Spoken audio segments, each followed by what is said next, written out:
अस्सलाम वालेकुम। मेरा नाम डॉक्टर सैयद वक़ार शाह काज़मी है और मैं अपनी नर्व इम्पल्स की दूसरी वीडियो के साथ हाज़िर हूँ।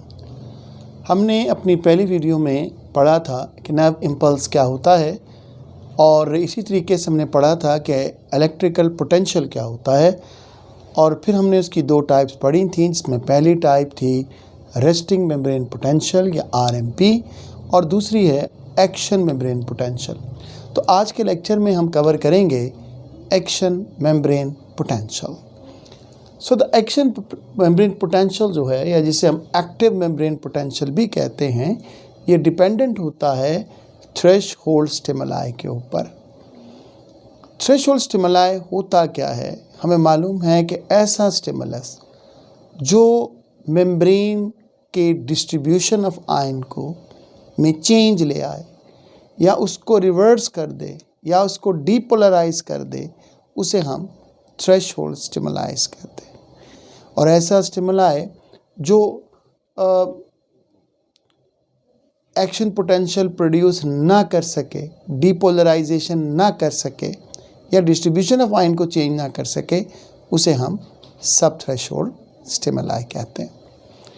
अब पहला जो चीज़ आ जाती है कि हमें कैसे मालूम होगा एक्शन या एक्टिव पोटेंशियल का, तो वो करेक्टराइज्ड होता है डिस्ट्रीब्यूशन ऑफ आयन से। ड्यूरिंग द एक्शन या एक्टिव मेम्ब्रेन पोटेंशियल हमारा इनर जो है वो मोर पॉजिटिव हो जाता है और हमारा आउटर जो है वो मोर नेगेटिव हो जाता है, यानी कि पोल्स रिवर्स हो जाते हैं, पोलैरिटी रिवर्स हो जाती है। और जब पोलैरिटी रिवर्स हो जाती है तो हम इसे कहते हैं डीपोलराइजेशन। और ये जो डीपोलराइजेशन होती है, हमें मालूम है कि ये पूरी न्यूरॉन्स की लेंथ पर नहीं होती, बल्कि एक छोटे से हिस्से पर होती है, एक ब्रीफ पीरियड के लिए, एक छोटे से हिस्से के लिए पर होती है।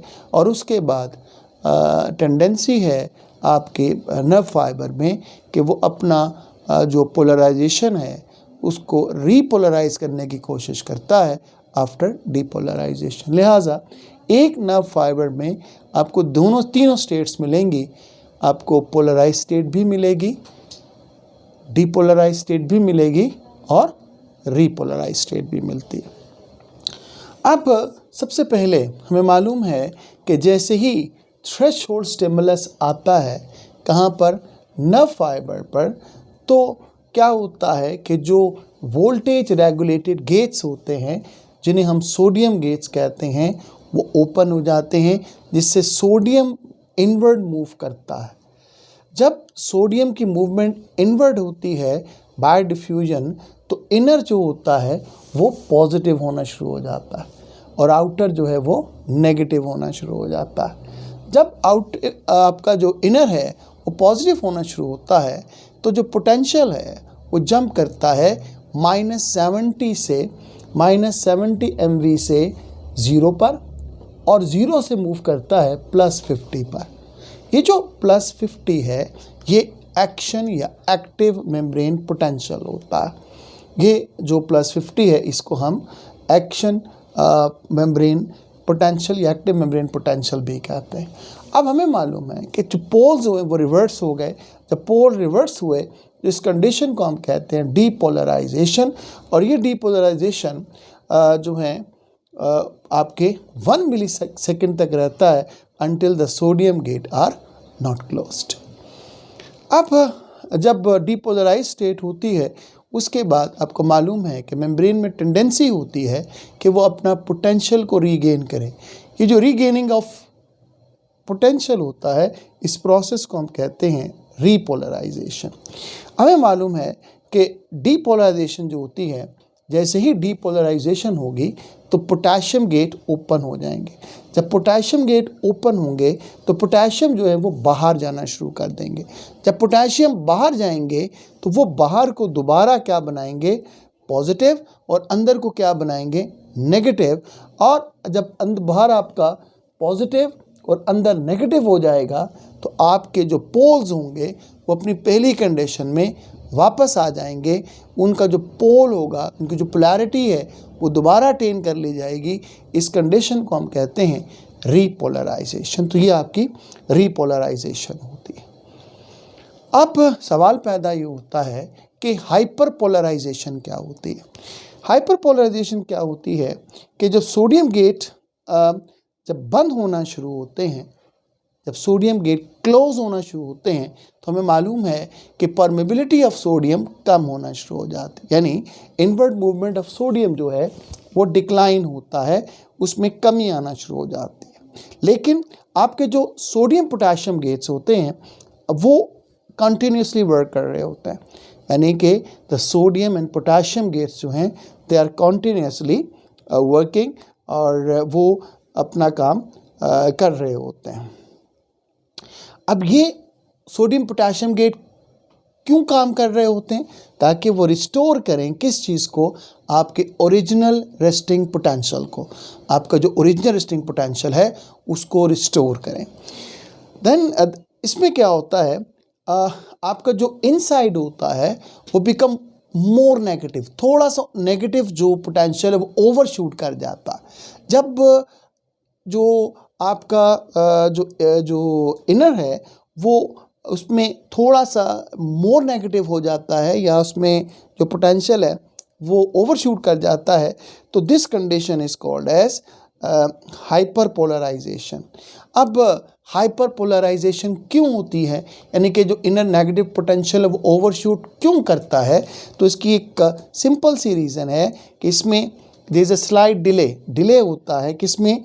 Closing of the potassium gate. तो पोटेशियम गेट के बंद होने में थोड़ा स्लाइट डिले होता है, लिहाजा सोडियम पोटेशियम बाहर जाता रहता है, और जब पोटेशियम के ज़्यादा बाहर जाने की वजह से तो -70 से थोड़ा सा जो पोटेंशियल है वो क्या करता है, ओवरशूट कर जाता है, और जो है इस कंडीशन को हम कहते हैं हाइपरपोलराइजेशन।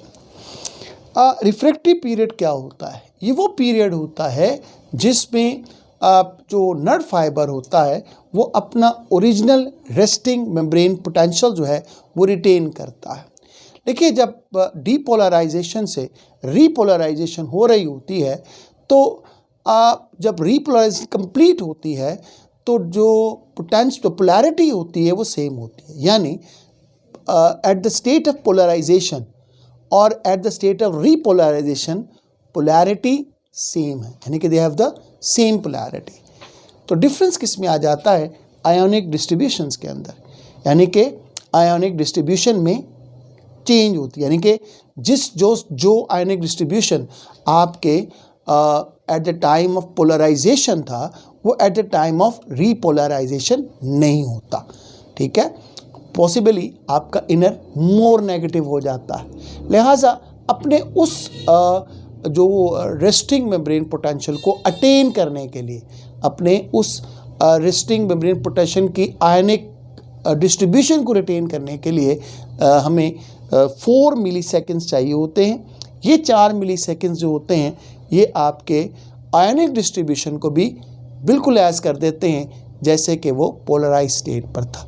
तो ये जो 4 मिलीसेकंड का टाइम होता है इसे हम कहते हैं रिफ्रैक्टरी पीरियड, और ये ज़रूरी होता है क्योंकि रिफ्रैक्टरी पीरियड के बाद ही आपकी जो न्यूरॉन होती है वो इस काबिल होती है कि कोई दूसरा जो आपका स्टिमुला है वो उसको रिसीव कर सके। नॉर्मली जो स्पीड होती है वो 250 इम्पल्सेस पर सेकंड की स्पीड होती है आपके जो है पोटेंशियल के आपकी जो नर्व इम्पल्सेस की जो मूव आपकी स्पीड कह लें वो 250 इम्पल्सेस पर सेकंड होती है, रेट भी कह सकते हैं इसको। तो ये है आपका बेटे हाइपरपोलराइजेशन और आपका रिफ्रैक्टरी पीरियड।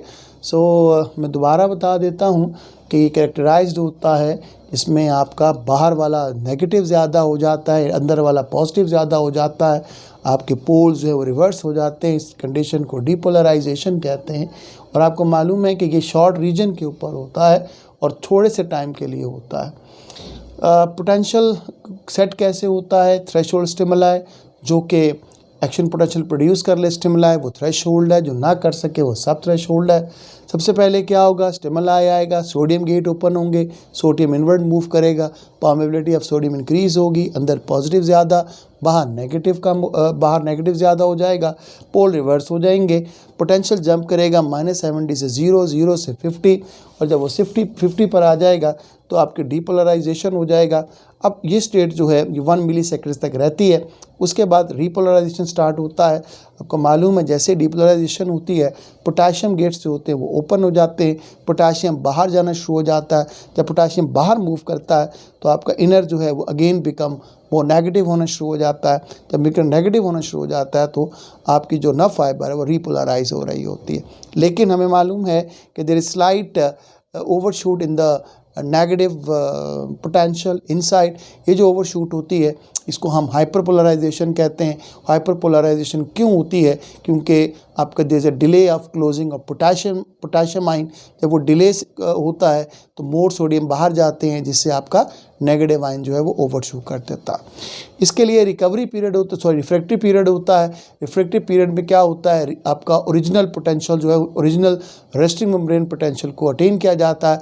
हमें मालूम है कि आपका जब रिपोलराइजेशन होती है और आपका जो रेस्टिंग मेम्ब्रेन पोटेंशियल होता है उसमें पोलैरिटी तो सेम हो जाती है, यानी कि इनर जो है वो नेगेटिव आउटर पॉजिटिव हो जाता है। लेकिन बात ये है कि जो चीज़ वो नहीं होती वो आयोनिक डिस्ट्रीब्यूशन है, वो सेम नहीं होती। इनर जो होता है वो ज़्यादा नेगेटिव हो जाता है as compare to the original resting membrane potential जो आपका स्टेट होती है। लिहाजा हमें 4 मिलीसेकंड्स चाहिए होते हैं जिसमें कि दोनों तरफ आयंस जो है वो बैलेंस हो जाए, यानी दोनों तरफ जो है वो एग्जैक्टली आयंस की डिस्ट्रीब्यूशन हो जाए जो कि रेस्टिंग मेम्ब्रेन पोटेंशियल पे थी। इस पीरियड को हम रिफ्रैक्टिव पीरियड कहते हैं और इसी पीरियड के दौरान मेम्ब्रेन अपने आप को सेटलमेंट करने के बाद नेक्स्ट स्टिमुलाई रिसीव करने के लिए तैयार होती है। और जो नॉर्मल रेट है आपकी इम्पल्सेस का अक्रॉस न्यूरॉन वो 250 इम्पल्सेस पर सेकंड है। उम्मीद है कि आपको समझ आ गई होगी। मज़ीद वीडियोस के लिए देखते रहिए IJS बायोलॉजी, और तब तक के लिए नेक्स्ट वीडियोस के लिए उस वक्त के लिए अल्लाह हाफ़िज़। अस्सलामु अलैकुम वरहमतुल्लाहि वबरकातुहू।